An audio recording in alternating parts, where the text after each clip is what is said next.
दुनिया में सदा रहने को आता नहीं कोई, तुम जैसे गए ऐसे भी जाता नहीं कोई। क्यों मर के भी होठों पे हंसी खेल रही है,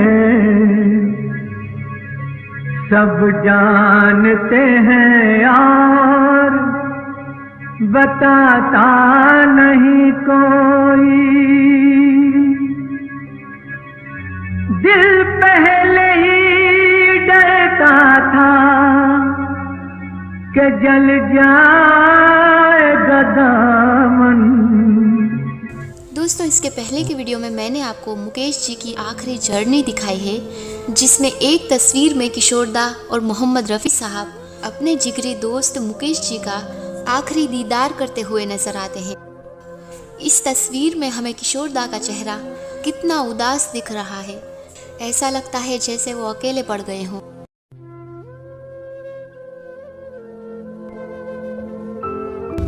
तुझे छोड़कर मैं परेशान हूँ, तेरी बेरुखी पे मैं हैरान हूँ। मचल कर गले से लगा ले मुझे, मैं रूठा हुआ हूँ, मना ले मुझे, मना ले मुझे। ना बिछड़ेंगे मर के भी हम दोस्तों, हमें दोस्ती की कसम दोस्तों। पता कोई पूछे तो कहते हैं हम एक दूजे के दिल में रहते हैं हम, रहते हैं हम। नहीं और कोई ठिकाना हमारा। सलामत रहे दोस्ताना हमारा।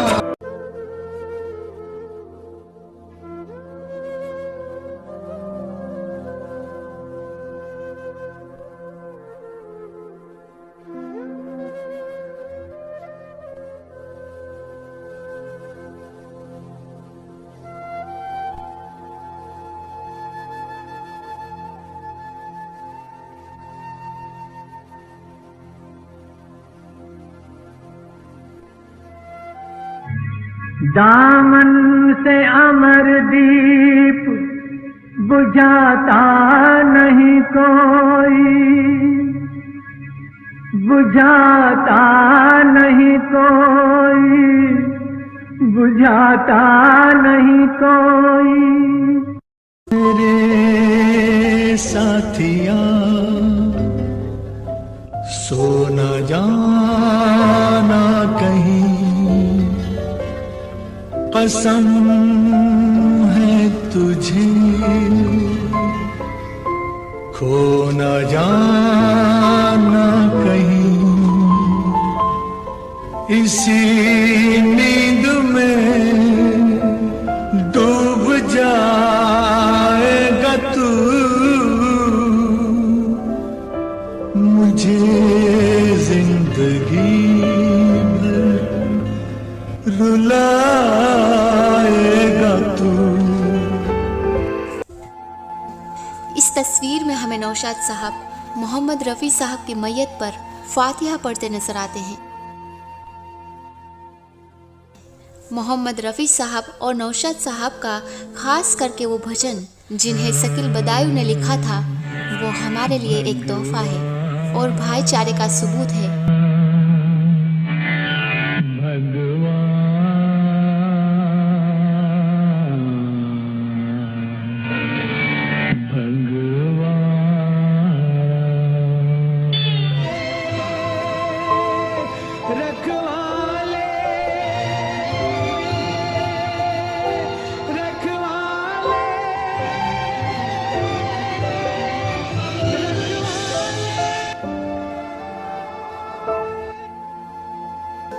और इस तस्वीर में हमें रफ़ी साहब के फैंस रोते हुए दिख रहे हैं। इस तस्वीर में हमें अमजद खान, अमिताभ बच्चन और यश चोपड़ा जी दिख रहे हैं।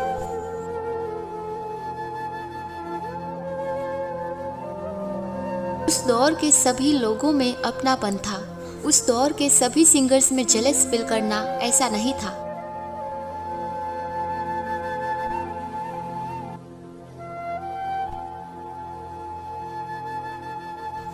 जब मुकेश जी का देहांत हुआ तब रफ़ी साहब को बहुत तेज बुखार आया हुआ था। उन्हें बांद्रा के नर्सिंग होम में दाखिल किया हुआ था।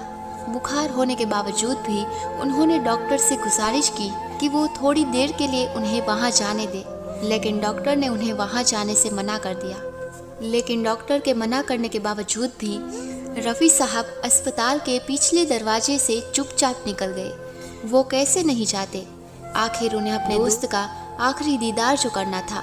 अब वो अपनापन हमें इस दौर में कहाँ देखने को मिलेगा? दोस्तों, जब मोहम्मद रफ़ी साहब का इंतकाल हुआ तब उस आखिरी दिन में ऐसा क्या हुआ था वो मैं आपको बताती हूँ। दरअसल हुआ ये था कि कलकत्ता में आए हुए कुछ लोग चाहते थे कि रफ़ी साहब काली पूजा के लिए होने वाले कार्यक्रम के लिए गाना गाए। जिस दिन रिकॉर्डिंग थी उस दिन रफ़ी साहब के सीने में बहुत दर्द हो रहा था, लेकिन उन्होंने किसी को कुछ नहीं बताया। लेकिन फिर भी वो रिहर्सल करते रहे क्योंकि उन्होंने उनसे वादा किया था, क्योंकि इतने दिनों से वो काम टल रहा था और वो दिन उनकी ज़िंदगी का आखिरी दिन था और वो उन्हें टाइम नहीं दे पा रहे थे। 31 जुलाई 1980 की सुबह रफ़ी साहब जल्दी उठ गए थे। उन्होंने 9 बजे नाश्ता किया और उसके बाद बंगाली संगीतकार कमल घोष के बंगाली गीत की रिहर्सल शुरू कर दी। कमल घोष उनके घर पर ही आए थे क्योंकि स्वास्थ्यगत कारणों से रफ़ी साहब घर से बाहर नहीं जा सकते थे। बॉलीवुड के महान सिंगर मोहम्मद रफ़ी साहब की मिठास से भरी आवाज़ का तोड़ आज तक हिंदी सिनेमा को नहीं मिल पाया है। मोहम्मद रफ़ी साहब जितने काबिल गायक थे उतने ही बेहतरीन इंसान भी थे। इस दुनिया से रुखसत होने से एक दिन पहले तक उन्होंने गाना रिकॉर्ड किया था। ये बात है साल 1980 की, जब प्रोड्यूसर जे ओम प्रकाश की एक फिल्म के लिए रफ़ी साहब गाने गा रहे थे। 30 जुलाई 1980 को मोहम्मद रफ़ी साहब ने फिल्म के एक गाने को पहले आधा रिकॉर्ड किया और जाने लगे, लेकिन फिर अपनी गाड़ी से उतरे और सीढ़ियाँ चढ़कर प्रोड्यूसर जे ओम प्रकाश के पास गए और कहा, काम कल पर क्यों छोड़ना, आज ही पूरा कर देते हैं। इतना कहकर मोहम्मद रफ़ी साहब ने सॉन्ग रिकॉर्ड किया और लेट नाइट अपने घर चले गए। उस रात रफ़ी साहब ने अपना काम तो पूरा कर दिया, लेकिन फिल्म इंडस्ट्री को एक गहरा सदमा दे दिया, क्योंकि किसी को नहीं पता था कि वो रात रफ़ी साहब के जीवन की आखिरी रात थी। दोस्त जी के घर से जाते ही रफ़ी साहब को सीने में हल्का सा दर्द शुरू हुआ। उनके साले ज़हीर भाई, जो कि उनके पर्सनल सेक्रेटरी भी थे, उन्होंने उनको सोनामेड की टैबलेट दी। इसके पहले भी रफ़ी साहब को 2 हल्के माइल्ड अटैक आ चुके थे, लेकिन रफ़ी साहब ने इस बात को नज़रअंदाज कर दिया। दोपहर 1 बजे डॉक्टर चंद्रमुखी से बातचीत हुई। इसके बाद 1:15 पर उनके फैमिली डॉक्टर KM मोदी ने घर आकर रफ़ी साहब की जांच की। जांच में उन्होंने पाया कि हार्ट संबंधी समस्या है। इसके चलते उन्होंने रफ़ी साहब को फ़ौरन ऑक्सीजन देने के लिए कहा। इसके बाद घर वालों से कहा कि रफ़ी साहब को एडमिट करना होगा।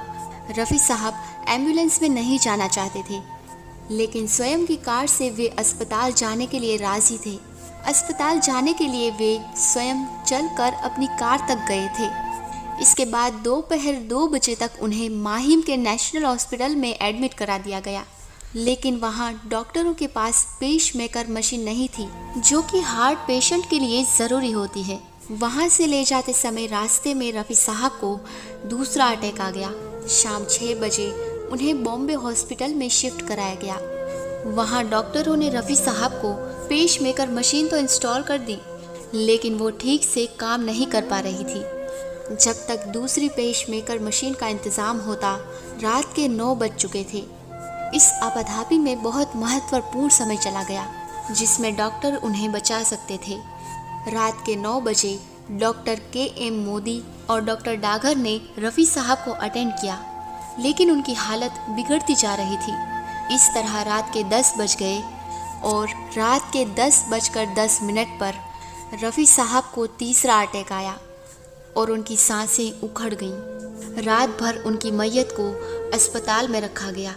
1 अगस्त 1980 की सुबह 9:30 बजे उनकी मैयत उनके परिवार वालों को सौंप दी गई। रफ़ी साहब के दोस्त शाहिद बिजनौरी ने उन्हें आखिरी गुस्ल दिया।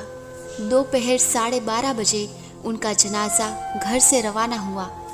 दोपहर 2 बजे बांद्रा की बड़ी मस्जिद में नमाज जनाजा अदा की गई और 2:30 बजे सब लोग रफ़ी साहब की मैयत को लेकर सांता क्रूज कब्रिस्तान की ओर चल पड़े।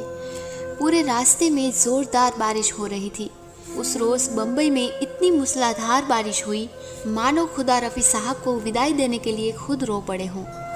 शाम 6:30 बजे जब रफ़ी साहब की मैयत को दफनाया गया तो बारिश एकदम रुक गई। दोस्तों, ये सुनने में बहुत आश्चर्यजनक लगता है, लेकिन ये सच है। उन्हीं के शब्दों में मैं कहूँगी, रहने को सदा जहन में आता नहीं कोई, तुम जैसे गए ऐसे भी जाता नहीं कोई। वही जिंदगी वही मरहले वही कारवां वही रास्ते, वही जिंदगी वही मरहले वही कारवां वही रास्ते, मगर अपने अपने मकाम पर कभी तुम नहीं कभी हम नहीं।